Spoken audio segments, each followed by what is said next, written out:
nosso Evangelho no Lar, estudo do livro Meditando a Vida, do Lama Padma Santen, capítulo 6, Paz no Dia a Dia.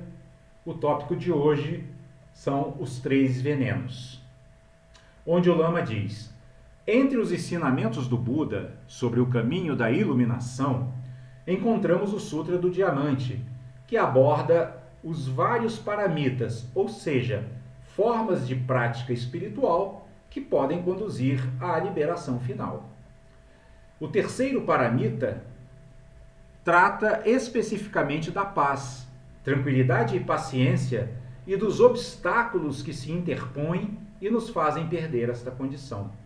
O texto começa examinando nossas identidades e localiza nelas a origem dos obstáculos.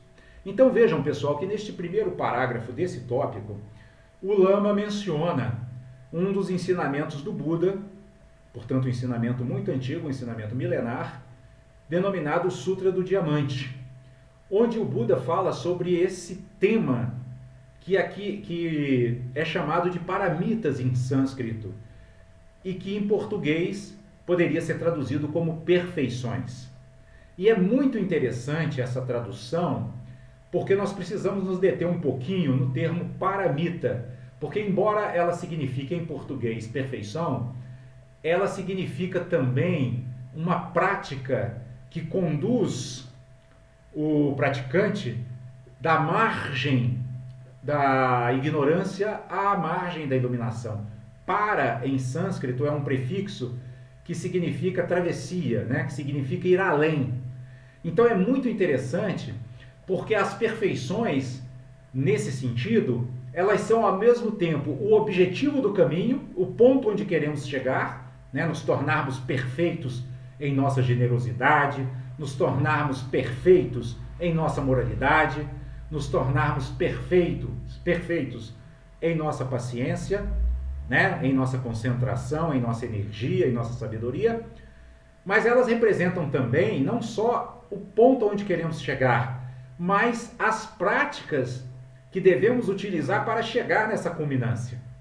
Ou seja, ninguém será perfeitamente paciente se não praticar a paciência. Ninguém será perfeitamente generoso se não praticar a generosidade. Ninguém será perfeitamente concentrado se não praticar a concentração, e assim por diante. Ou seja, é nesse sentido que em sânscrito e no budismo, né, que inicialmente usava a língua sânscrita, paramita significa os elementos que ao mesmo tempo vão representar a culminância do caminho, né, a chegada, o ponto de chegada do caminho, como também as práticas a serem feitas ao longo do caminho, né? Ou seja, qual é o momento de sermos pacientes? Qual é o momento de sermos generosos, concentrados, sábios, né, pacíficos e pacientes? É agora. Temos que praticar agora para que, desenvolvendo essas qualidades, no futuro as tenhamos em plenitude, né? Então, nós, nesse início de abordagem, deveríamos já focar essa característica, né? A característica de que as perfeições não são algo como um sonho distante. Não, elas são a prática do aqui e agora. Elas são as práticas a serem adotadas neste momento, neste ponto da nossa jornada, né? Lembrando o próprio taoísmo, né, que diz que uma jornada de 200 milhas começa com o primeiro passo.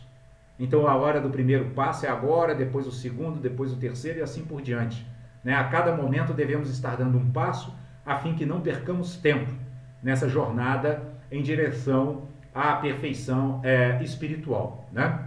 E aí o Lama continua nos dizendo o seguinte: quando nos entrincheiramos em nossas identidades, a paz começa a ser perdida. Seria a identidade realmente o problema? É necessário ter consciência de uma identidade para que o problema surja? A resposta talvez seja não. Mesmo seres que não pensam em si mesmos como identidade ou que não têm consciência clara de seus propósitos, podem perder a paz. Ao examinar esta questão, veremos que existe um nível mais fundamental, onde atuam 3 componentes que são como venenos que sustentam a nossa manifestação. Então vejam, pessoal, que aqui o Lama está chamando a atenção para a questão da identidade, né? Nós, seres humanos, nós somos conscientes da nossa identidade, nós temos uma consciência de eu, né? Tanto é que a gente fala, né? Eu fiz isso, eu fiz aquilo, eu fui no mercado ontem, comprei tal coisa, eu nasci em tal lugar, né? Nós humanos temos essa consciência, os animais não a têm, né? Porém, o Lama chama a atenção aqui para o fato de que mesmo os seres que não têm consciência de sua identidade também sofrem, né, por conta dessa característica que não é só humana, que é a característica de nos entrincheirarmos em nossas próprias identidades. O que significa isso, né? Vamos lembrar que entrincheirar significa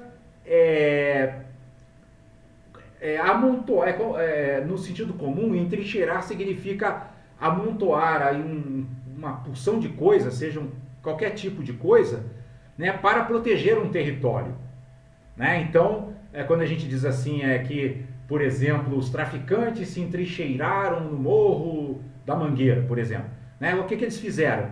Botaram uma porção de pneu, barril, sei lá o que, né, lá no ponto da rua, para que a polícia não entre ali, né? Então é uma defesa de território, né? Entrincheiramento é isso, né?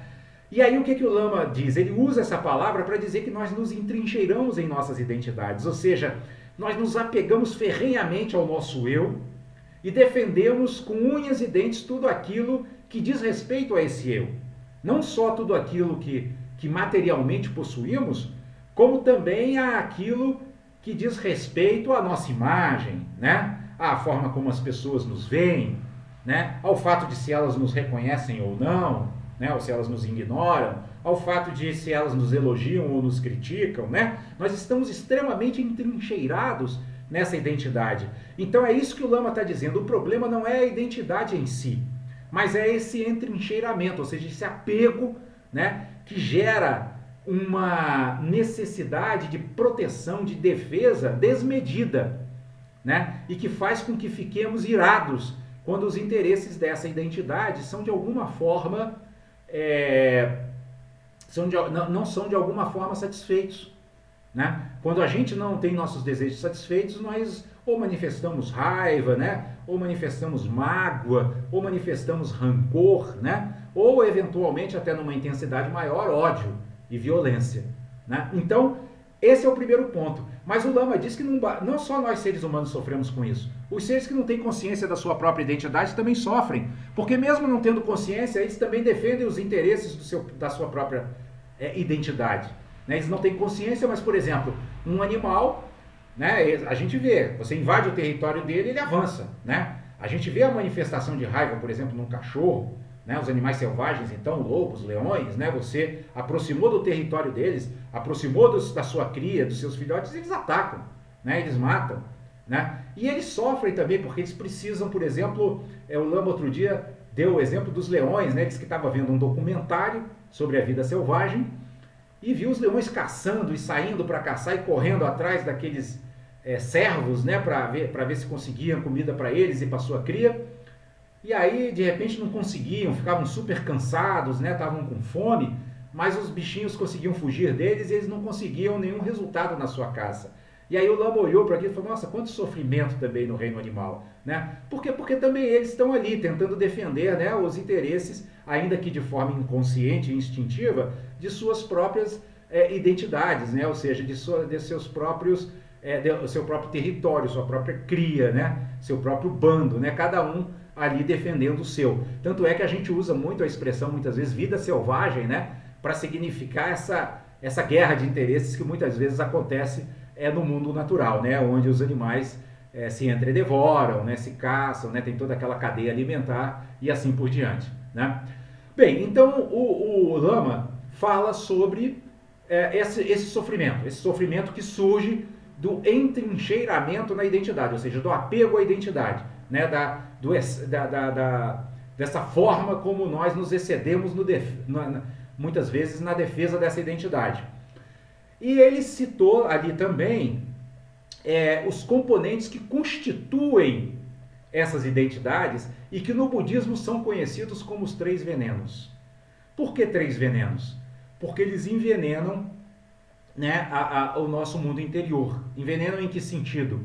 No sentido de que fazem-nos manifestar todo tipo de pensamentos negativos e emoções perturbadoras, né, tais como ódio, mágoa, raiva, carência, inveja, orgulho e assim por diante, né? A gente conhece bem, né? Então, o que o budismo ensina é que todos esses pensamentos negativos, todas essas emoções perturbadoras, todas as ações negativas de corpo, fala e mente, brotam desses 3 venenos. Eles são as raízes, né, de todas essas negatividades que obstruem a manifestação luminosa de nossa natureza búdica, na linguagem cristã de nossa natureza divina. E qual é o primeiro deles? Então o Lama vai falar sobre o primeiro deles. O primeiro desses venenos é a ignorância. É um veneno básico que toca todos os seres. Ignorância não é propriamente o desconhecer de algo. É uma experiência muito sutil, na qual desenvolvemos as mais variadas fixações sem perceber. Quando operamos numa fixação, todo o universo toma sentido a partir disto. Aplicamos este referencial para definir o que é vantajoso e o que não é. Então percebam que a ignorância, o primeiro dos 3 venenos, que entorpecem a mente, né, que encobrem a luminosidade de nossa natureza búdica, essa ignorância, ela, no budismo, é sinônimo de eu. É sinônimo dessa noção exacerbada de eu que nós temos. Por que é sinônimo?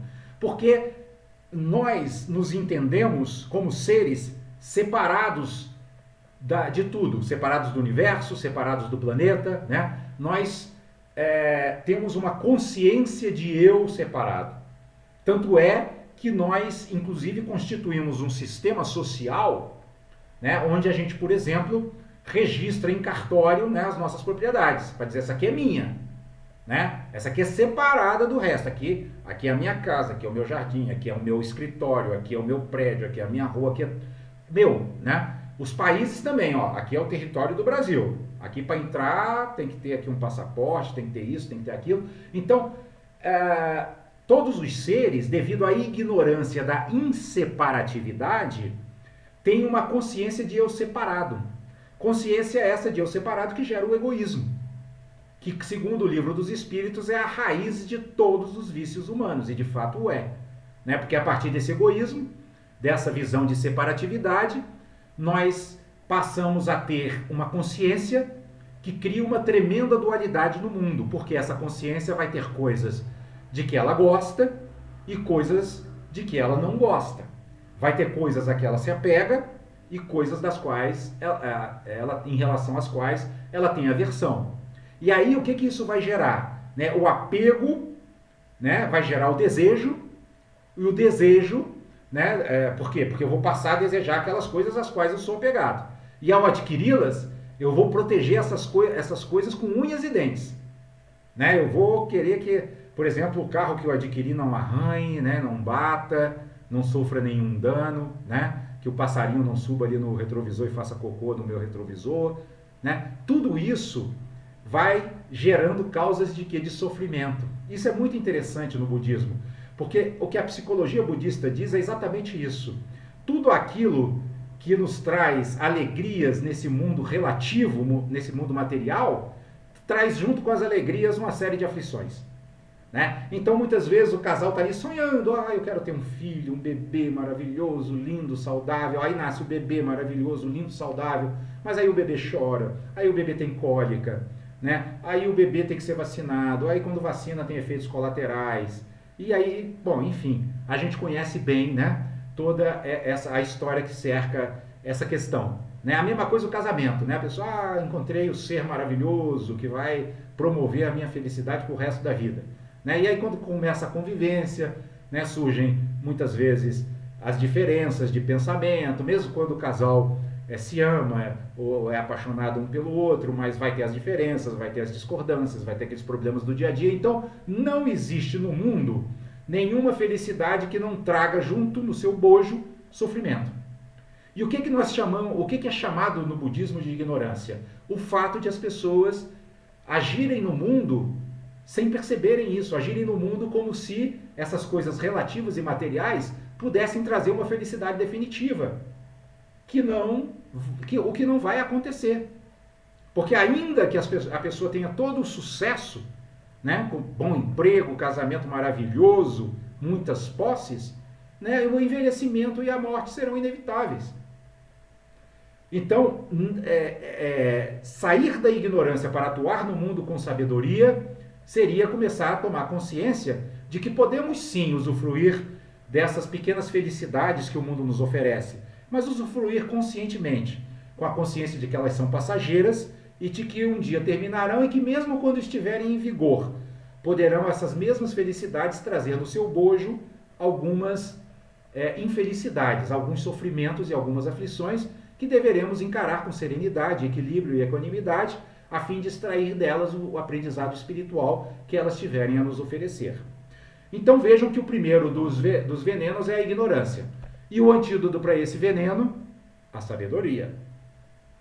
O segundo veneno, nos diz aqui o Lama, é a aversão, a raiva, a explosão. Uma espécie de recurso que usamos quando nossa fixação é ameaçada. Quando sentimos a ameaça, entendemos que precisamos de uma energia extra. Esta energia extra gera uma violência, uma ação agressiva, mas a agressão não acontece se não houver algo a ser defendido. Então deve haver uma definição prévia do aspecto a ser defendido, mesmo que não seja consciente. Percebe, pessoal? Então aqui, o segundo veneno, que é a raiva, a aversão, né, essa explosão que nós temos quando somos contrariados, né, ele se baseia exatamente em quê? Na defesa dos interesses dessa identidade que nós achamos, por nossa ignorância, que é separada do mundo e que, portanto, precisa ser defendida de um mundo supostamente hostil. Então, baseados na ignorância, né, ou seja, baseados nessa concepção separatista do mundo, nessa concepção de que temos um eu separado do mundo, nós começamos a lutar para que os nossos interesses, os interesses da nossa família, sejam defendidos, como diz o provérbio popular, com unhas e dentes. Né? O próprio provérbio já diz, né? Unhas e dentes. Né? Então a gente explode quando alguma coisa desfavorável acontece conosco ou com um dos nossos. A gente até usa essa expressão, né? Um dos nossos, né? Alguém da família. Né? Isso gera em nós uma reação que muitas vezes é exatamente como o Lama disse aqui, uma verdadeira explosão. Porque a gente é interessante, nós temos muita energia, né, para defender esse nosso território. Né? Por quê? Porque ainda não temos assim uma sabedoria plena que nos permita ver com clareza a inseparatividade de todas as coisas. Né? Não conseguimos ver com clareza que nós e o mundo e o universo e o ambiente e todos os outros seres humanos somos parte de um corpo divino único, né? E que deveríamos agir como os órgãos do nosso corpo agem, ajudando uns aos outros. Né? Um órgão adoece, todos os outros trabalham para que ele se cure. Assim também deveríamos ser nós, né? Ter essa visão, que é a visão da sabedoria, de que quando todos os seres, por exemplo, que compõem uma sociedade estão bem, essa sociedade estará em paz.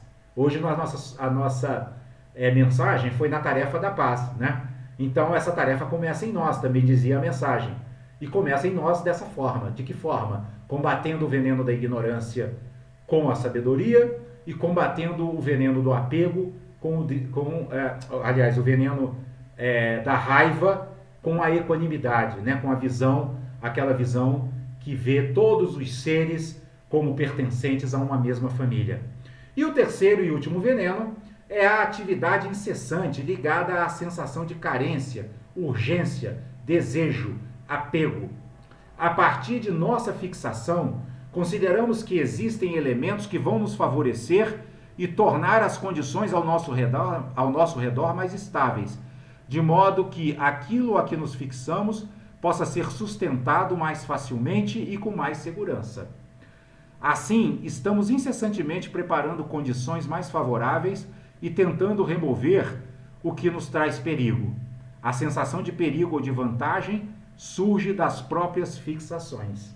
Percebem, pessoal? Então, como nós estamos fixados nessa identidade para a qual nós olhamos como algo separado do mundo, nós passamos a desenvolver uma atividade incessante de favorecimento dessa identidade. E é daí que surge o apego. Por isso que o apego no budismo é sinônimo de atividade incessante. Nós estamos incessantemente, né, trabalhando por aquilo a que somos apegados, pelos seres a que somos apegados, né, pelas posses a que somos apegados, pelo país a que somos apegados, pelas ideologias a que somos apegados, pelos pensamentos a que somos apegados, né? Então, essa atividade incessante, né, essa atividade exaustiva, ela brota do apego que gera o desejo, claro. Se eu tenho apego a determinadas coisas, eu vou desejá-las e vou trabalhar intensamente para possuí-las, né? E se eu não conseguir possuir as coisas desejáveis, vou sofrer. E se eu conseguir possuir as coisas que desejo e essas coisas começarem a apresentar problemas, vou sofrer. E vou sofrer também para manter essas coisas a que tenho apego protegidas da impermanência, porque a impermanência é inevitável, né? As coisas todas no mundo, inclusive nós mesmos, né? Nossos corpos, nossa vida, passam, né? Envelhecem e morrem. Então, é por isso que o apego, juntamente com a aversão e a ignorância, são considerados os 3 venenos da mente, que são as raízes de todas as outras emoções perturbadoras e pensamentos negativos e que nos levam a praticar as ações não virtuosas de corpo, fala e mente, né? No budismo, na figura da roda da vida, se vocês depois podem olhar lá de novo mais atentamente, no centro dela estão os 3 animais que representam esses 3 venenos. O porco, ou javali, em algumas ilustrações, que representa a ignorância, o galo, que representa o apego, e a cobra, que representa a raiva ou aversão. Né? Então, esses 3 animais estão no centro da roda da vida, na figura da roda da vida budista, exatamente porque eles são a origem de todos os nossos males. Eles são a origem de todas as nossas aflições. Purificá-los significa cortar o mal pela raiz. E é interessante isso, né? Porque essa purificação passa pela extinção da ignorância, que, como nós vimos aqui neste capítulo, é essa consciência de um eu separado, de um ego que tem interesses diferentes ou separados de todos os outros. E não é fácil a gente eliminar essa consciência, porque nós estamos muito acostumados a isso. Nós estamos tão habituados a isso, essas marcas mentais estão tão fincadas em nosso mundo interior, que dissolver esse ego parece assim a extinção de nós mesmos. De tal modo nós estamos identificados com o nosso eu, né? Com o meu, com o eu, com as minhas posses, com as minhas coisas, com a minha família, né? Com o meu corpo. Né? Quando na verdade o que nós somos é parte de uma rede universal, né? Interligada.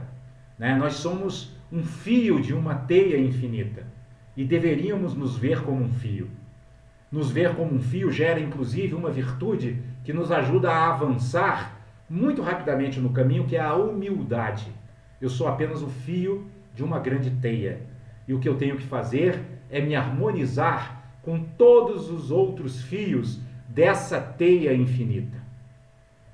E é por isso que o Lama vai concluir o capítulo dizendo: veremos exemplos destas manifestações, ou seja, de manifestações baseadas na ignorância, no apego e na raiva, em todas as direções que olharmos. Estes 3 aspectos são a microestrutura de nossa identidade, que só surge se houver fixações. Junto com as fixações, temos possibilidade de exposição e a atividade incessante que busca produzir estabilidade sem explosão. Com base nisto, cada um de nós pode avaliar melhor o que anda fazendo em sua vida e quais as causas de suas dificuldades e instabilidades. Então, aqui, ao fechar o ensinamento, o Lama nos diz que todos esses 3 venenos, eles eles interpenetram toda a nossa vida, porque eles estão muito arraigados em nossas almas, eles estão muito arraigados em nossos espíritos, e portanto, o nosso modo de agir, ele sempre tem uma dose maior ou menor de ignorância, de apego e dessa explosão de raiva. Pode ser uma explosão pequena, pode ser uma explosão mais intensa, mas quem de nós não explode, não fica contrariado? Por exemplo, ficar contrariado, ainda que seja uma pequena contrariedade, já é uma pequena explosão de aversão, porque alguma coisa não saiu como nós imaginávamos que deveria sair, né? Até mesmo quando a gente procura manifestar bondade em relação a determinadas coisas, como por exemplo, quando a gente fica com raiva porque alguém está maltratando um animal, que é uma ação realmente negativa, mas a nossa raiva, ela surge porque existe uma identidade que acha que os animais deveriam ser protegidos, e isso é certo, não só os animais, mas todos os seres da natureza. Porém, nós também deveríamos nos compadecer daquele que está praticando a maldade, porque ele também faz parte da rede. E ele também está agindo com ignorância. Então o sofrimento é de parte a parte. Nós não deveríamos ser parciais.